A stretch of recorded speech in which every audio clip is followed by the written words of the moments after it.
वो नजारा, वो खुशियां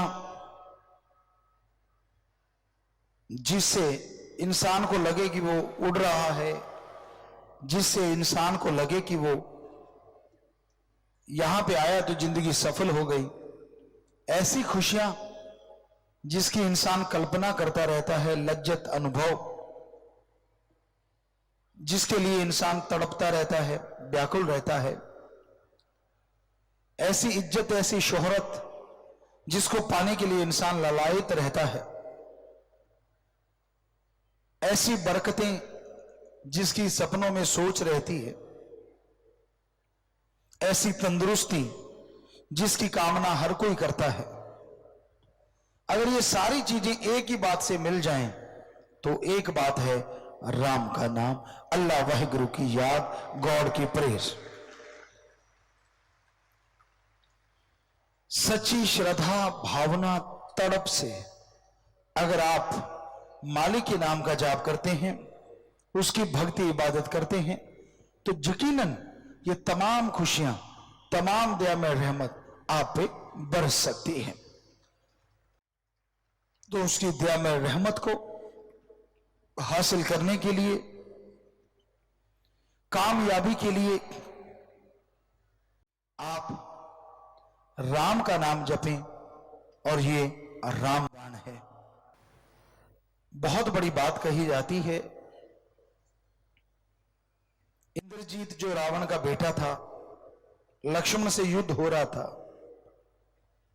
किसी भी तरीके से वो हार नहीं रहा था, तो लक्ष्मण ने हर तीर चला लिए, हर साइंस का प्रयोग कर लिया, लेकिन वो मेघनाथ, वो इंद्रजीत कभी काबू में नहीं आया। बहुत युद्ध चला, लक्ष्मण जी को लगा कि ये तो बड़ी गड़बड़ हो गई है, तो उन्होंने फिर एक तीर श्री राम जी के नाम का निकाला कि तुझे आन बान शान श्री राम जी की, खत्म करके ही लौटना। और वो तीर मारा, कहते हैं सारे तीर हार चुके थे, कोई भी तीर लग नहीं रहा था, सिर्फ वो एक तीर ने मेघनाथ को खत्म कर दिया। तो इसलिए हर अचूक चीज को कहा जाता है रामबाण। तो आज वैसा युद्ध तो आपका है ही नहीं, लेकिन उससे भी भयानक युद्ध आपकी मनोइंद्रियों से आपका चल रहा है। काम वासना, क्रोध, लोभ, मोह, अहंकार, मन, माया, ये दिन दुगनी रात चौगुनी स्पीड से बढ़ रहे हैं। इंसान इनसे घायल हो रहा है, जख्मी हो रहा है, पर जख्मी होके भी खुश है। टेंशनें होती हैं, परेशानियां होती हैं, मुश्किलें आती हैं, बहुत सी तकलीफें उठानी पड़ती हैं, तरह तरह के ख्याल विचार इंसान को दुखी करते रहते हैं, जख्मी करते रहते हैं, और इनसे बचने का कोई उपाय नजर नहीं आता। कईयों को गलत आदतें पड़ जाती हैं, उन आदतों को बदलना चाहते हैं, उन आदतों से निकलना चाहते हैं, तो इन सब के लिए रामबाण, राम का नाम है, वाहिगुरु गौर खुदा की भक्ति इबादत है। आप भक्ति करेंगे, मालिक का नाम जपेंगे, तो यकीनन आप अपने विचारों पे कंट्रोल कर पाएंगे। आप अपनी इच्छाओं को जो गलत है उन्हें खत्म कर पाएंगे, और अच्छी इच्छाओं को आगे बढ़ा पाएंगे। वो खुशियां मिलेंगी जिसकी कल्पना भी आपने कभी की नहीं होती। तो अपने विचारों का शुद्धिकरण करना, अपनी आदतों को बदलना चाहते हो तो मालिक का नाम जपा करो। अदरवाइज इंसान जिस भी आदत का शिकार हो जाए उससे बच नहीं पाता। चुगली निंदा जो करते हैं, जब तक वो 2-4 चुगलियां ना कर दें, किसी की निंदा ना कर दें, कईयों को रोटी हजम नहीं होती। एक बात याद आई, हजामत करते हैं, बाल कटिंग करवाते हैं, आप लोग सभी लोग करवाते हैं, तो उनको नाई कहा जाता है। तो एक ऐसा नाई था जिसके कोई बात हजम नहीं होती थी, जब तक वो बात को बता ना देता चुगली यानी आपने बात सुनाई दूसरे को सुनाना, दो चार मिर्च मसाला लगा के भड़काना, उसका नाम था घोघू नाई। और उसका काम था चुगली निंदा यही करना। राजा के पास बात पहुंच गई कि भाई आपके जो बाल काटता है ना, वो घोघू तो एक नंबर का चुगलखोर, लड़ाई करवाने वाला आदमी है। बादशाह कहता मैं सुधार देता हूं। कहते जी नहीं सुधरेगा, वो जिसको आदत पड़ जाए वैसा ही रहता है। कहता मैं ना सुधारूंगा तो सुधारेगा कौन।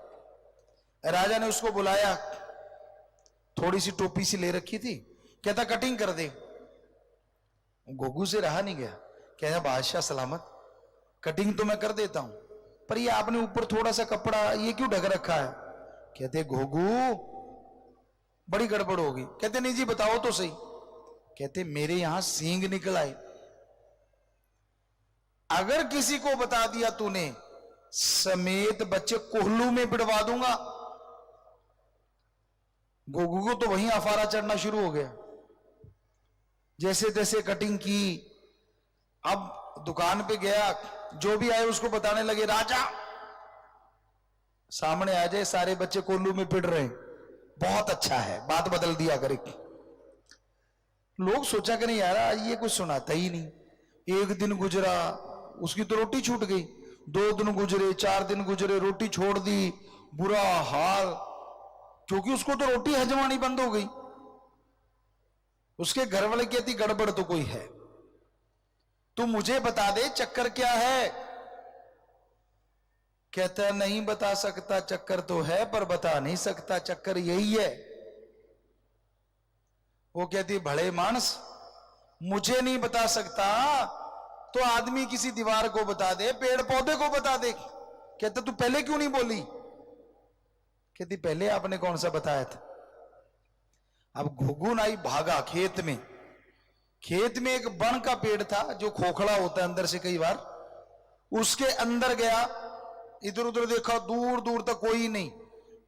उस पेड़ के अंदर बोलता है राजा के सिंह, राजा के सिंह, राजा के सिंह। 3 बार बोला, अफारा उतर गया, आके घर में आराम से रोटी खा ली, काम बढ़िया हो गया।